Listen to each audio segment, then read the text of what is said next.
पैदा हुई, हृदय में जलन पैदा हुई, ये पापों के परिणाम का नहीं है, ये कृपा का है। श्री जी ही गुरु जी हैं, गुरु जी ही श्री जी है, कोई व्यक्ति गुरु नहीं होता। माया जब आक्रमण करती है तो क्षण मात्र का विलंब नहीं करते। साधक के हृदय में गलत संकल्प बना कि उनकी कृपा शक्ति आकर के घेर लेती है। कृपा के बहुत से स्वरूप हैं। अगर कुछ ये उद्दंडता भी मन करेगा ना तो भगवान की कृपा सुधार देगी। हम सबके ऊपर कृपा शक्ति का कार्य प्रारंभ हो गया है। विश्वास रखना, कृपा शक्ति का कार्य प्रारंभ हो गया है कि अब एक ही मार्ग रह गया है, राधा राधा राधा। सच्ची सच्ची हम सबके ऊपर अब कृपा का विधान लागू हो गया है और वो चल रहा है। अरे भगवत प्राप्ति कोई गैर की थोड़ी होली है। हम प्रभु के थे, प्रभु के हैं, प्रभु के रहेंगे, भूल गए। तभी तो शरणागत का जो रहस्य, शरणागति का जान जाता है शरणागत, वो निश्चिंत हो जाता है। अब मुझे कोई परवाह नहीं। अपने आप को जो भगवान के चरणों में समर्पित करना चाहता है उसको ये मांग हो जाती, कोई एक ऐसा मिले जो हमारे पे शासन कर सके, हमारे दुष्ट मन को शासन में कर। कोई एक ऐसा मिले जो हाथ पकड़ ले और कह दे तुम निर्भय हो जाओ, हम देख लेंगे। अर्थात सच्चे सदगुरु की खोज, सच्चे महापुरुष का आश्रय, उसका हृदय। घबराहट पैदा हुई, चिंता पैदा हुई, हृदय में जलन पैदा हुई, ये पापों के परिणाम का नहीं है, ये कृपा का है, क्योंकि यही उसको ऊपर उठा रही है। अब उसके हृदय में एक पीड़ा हुई। कोई ऐसा हमें सतमार्ग का महापुरुष मिले जिसके चरणों में सर रख के मैं निश्चिंत हो जाऊं, वो मेरे जीवन की बागडोर पकड़ ले और मैं निश्चिंत भाव से भगवान के चरणों में निर्भय होकर के चलूं। वो सबल का आश्रय लेने के लिए अंदर से व्याकुल हो जाता है। सबल भगवान है, दूसरा कोई नहीं है। भगवान ही भक्तों के रूप में, संतों के रूप में, गुरुदेव के रूप में आकर हाथ पकड़ लेते हैं।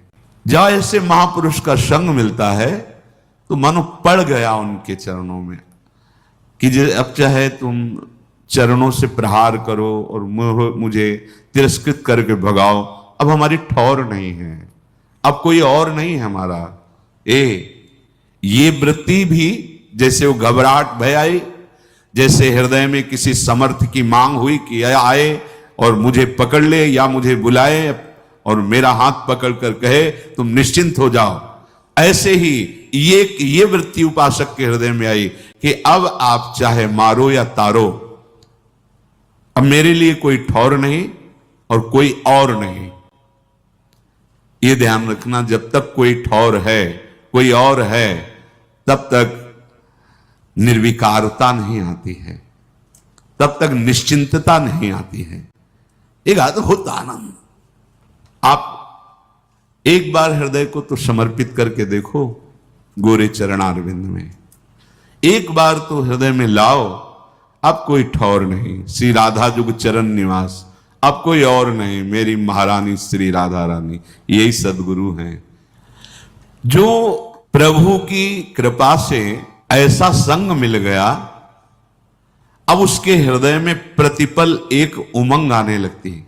मैं कैसा अधम नीच, मुझको कितना उत्तम सौभाग्य मिला। अरे मैं वृंदावन वास कर रहा हूं, मैं सत्संग सुन रहा हूं, भगवान नाम जप कर रहा हूं, साधु समागम, अहो हमारे ऊपर अपार कृपा। वो प्रतिपल ऐसे विचारों में खोने लगता है। अब उसके हृदय में एक नई उमंग आने लगती है, कितनी हम पर कृपा है। जहां ये बात उसके हृदय में आई तो भगवत कृपा अपना काम करने लगी। अब जितने उसके दुराचार स्वभाव में बैठे थे, एक एक का नाश कर रही भगवत कृपा। भगवत कृपा, यहां उसकी कोई साधना की बात नहीं हो रही, भगवत कृपा कर। विश्वास करो इस बात पे। वास्तविक पूज्यपाद सूर्या बाबा जी के वचन जो पढ़े तो उन्होंने कहा कि बहुत साधन बल का प्रयोग करके देखा पर निर्विकारता सिद्ध नहीं हुई। तब गुरुदेव के चरणों का हृदय से आश्रय हुआ तो जो साधन बल में श्रम करके भी हम नहीं कर पाए वो गुरु कृपा से हो गया। इसलिए गुरु कृपा ही केवलम, गुरु कृपा का एक अपार बल होता है। पर ध्यान रखिए, श्री जी ही गुरु जी हैं, गुरु जी ही श्री जी हैं। कोई व्यक्ति गुरु नहीं होता, गुरु कभी व्यक्ति नहीं होता, ये हृदय में धारण कर लीजिए। बड़ी बड़ी कठिनाइयां जहां बड़े बड़े घुटने टेक देते हैं, गिर जाते हैं, वहां वो कृपा पात्र हंसते हंसते पार हो जाता है। उसको कोई प्रयास नहीं करना पड़ता, ये पक्का पक्का। प्रभु क्षण मात्र का विलंब नहीं करते। माया जब आक्रमण करती है तो क्षण मात्र का विलंब नहीं करते। भगवान समस्त संकल्पों की सिद्धावस्था है। साधक के हृदय में गलत संकल्प बना कि उनकी कृपा शक्ति आकर के घेर लेती है, कहीं उसका अमंगल नहीं होने देती। ये बिल्कुल अक्षरशः सत्य समझो। जो इस मार्ग में चल रहे हैं वो खुद अनुभव करें हृदय में। दुर्वासना के से प्रेरित होकर मन संकल्प कर बैठा, नहीं सावधान रह पाया, पर कृपा शक्ति तत्काल कवच की तरह घेर लिया। इसके कई रूप हैं। भरी बाजार में पिटवा भी देगी, तुम्हारा घोर अपमान करवा देगी, तुम्हें ऐसा करवा देगी कि आपको लगेगा संसार में मुंह दिखाने लायक नहीं। हाँ, अब चलो हरि का मुख देखो। संसार के मुख दिखाने के लिए तुम्हारा जन्म नहीं हुआ, तुम्हें हरि का मुख देखने के लिए जन्म हुआ है। कृपा के बहुत से स्वरूप हैं। अगर आप भगवत शरणागत हो रहे हैं, थोड़ी मनमानी शुरू कर दी है, तो ध्यान रखना कृपा का मृदु से मृदु भी विधान हो सकता है और कठोर से भी कठोर विधान हो सकता है, पर होगी वो कृपा ही। जो भगवत कृपा है वो कुसुम से भी कोमल विधान कर सकती है और वज्र से भी कठोर विधान कर सकती है। तैयार रहना। ये वज्र से कठोर विधान उसी के लिए होता है जो अहम से युक्त होकर के मनमानी आचरण के लिए कदम उठाता है। तो भगवत कृपा फिर कठोर विधान की रचना करती, क्योंकि अब तुम बच नहीं सकते। कृपा का विधान लागू हो चुका है, अब तुम बच नहीं सकते। माया के फंद तुम्हें फंसा नहीं सकते। अब तुम्हें डूबना पड़ेगा प्रेम में, अब तुम्हें डूबना ही होगा भजन में, अब तुम्हें डूबना ही होगा भगवान के नाम रूप लीला गुण में, क्योंकि आप तुम शरणागत हो गए तो कृपा का अब विधान लागू हो गया। तो काहे को वज्र से कठोर विधान को आप स्वीकार करोगे? भोगना पड़ेगा। वो ऐसी कृपा है पक्का, ऐसी स्थिति पैदा कर देगी कि केवल एक मार्ग रहेगा, हरि शरणम। अभी बुद्धि है, होश में हो जाओ तो कुसुम से भी कोमल विधान करने वाली कृपा प्रभु तक पहुंचा देगी। और अगर आप मनमानी करेंगे तो छोड़ने वाली तो है नहीं, ये पक्का। इसीलिए सब निर्भय हो जाते हैं शरणागत। ये ठीक है, अगर हमारे कदम भी विपरीत गए तो कृपा शक्ति है ना, वो संभाल लेगी। तो वो पुचकार के फिर नहीं संभालती, जैसे पुचकार के समझाया जा रहा है। तो वही कृपा शक्ति से ये सत्संग मिल रहा है, वही कृपा शक्ति कोई ना कोई आ जाएगा पक्का। ये जीवन में देखा है, जहां कदम लड़खड़ाए किसी न किसी संत के रूप में वही बोला गया है जो अंदर कमजोर हो रहा है। जहां हम कमजोर हो रहे हैं, उपासक जहां कमजोर हो रहा है, वही उसको उपदेश दिया। कौन कौन बोल रहा है? वही कृपा शक्ति आकर के उसकी वाणी में बैठ करके मुझे समझा रही। नहीं समझ में आया, चलो आगे। अब वो अपना जो रूप रखेगी वो इतना भयंकर कठोर होगा कि आप सह नहीं पाएंगे और भाग नहीं पाएंगे। कृपा के बहुत लंबे हाथ है, भागो। तभी तो शरणागत का जो रहस्य, शरणागति का जान जाता है शरणागत, वो निश्चिंत हो जाता है। अब मुझे कोई परवाह नहीं।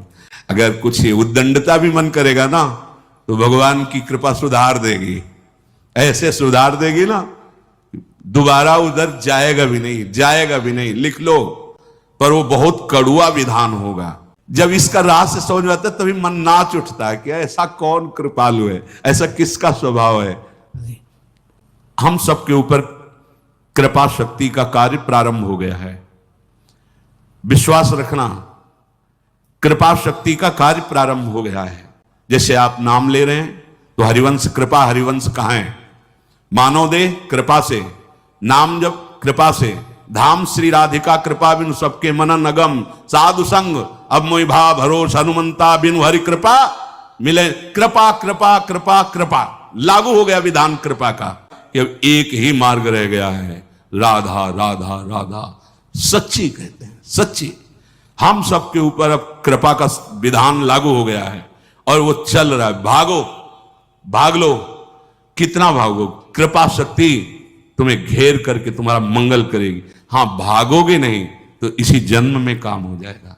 क्योंकि अरे भगवत प्राप्ति कोई गैर की थोड़ी होनी है, कोई ऐसी थोड़ी कि खेती की तरह उपज होनी है। हम प्रभु के थे, प्रभु के हैं, प्रभु के रहेंगे, भूल गए हैं। तो रोज जैसे सांप काट ले तो जहर झाड़ा जाता है ना, तो उतर जाता है, लहरें आती हैं, चार चार लोग उसको पकड़ते हैं, हमने देखा है। ऐसे ही ये सत्संग रोज झाड़ा लग रहा है तुम्हारे ऊपर, छू छू, मोह का, काम का, लोभ का, मद का, अहम, नाना प्रकार के जो विषयों की लहरें उठ रही ना, जहर माया का काल सर्प ने पकड़ रखा है। जैसे हरिवंश प्रपंच वंश सब काल, ब्याल, ब्याल माने सर्प, काल रूपी भयानक सर्प ने पकड़ लिया और लहरें उठ रही, काम, क्रोध, लोभ, मोह, मद, मत्सर, ये लहरें हैं उसकी विषवत। और संत जन जो नाम कीर्तन, भगवत गुण, सत्संग, ये झाड़ा लग रहा है, रोज झाड़ा लग रहा है। अब हमारा ये विष उतर जाएगा, इसमें कोई संशय, बिल्कुल कोई संशय। ये कायरों का मार्ग नहीं है, ये कर्तव्य विमुखों का मार्ग नहीं है। ये परम धर्म, परम कर्तव्य और परम बलवान। परम बलवान कौन? महाबली कौन? जो भगवत बल से बलवान है, जो भगवान के बल को स्वीकार कर चुका है, वो अब कुछ भी कर सकता है, हर विषय को रौंद सकता है। भगवत बल बिना शारीरिक बल, बुद्धि बल, तप बल आदि के द्वारा इन कामादि विकारों को कोई नष्ट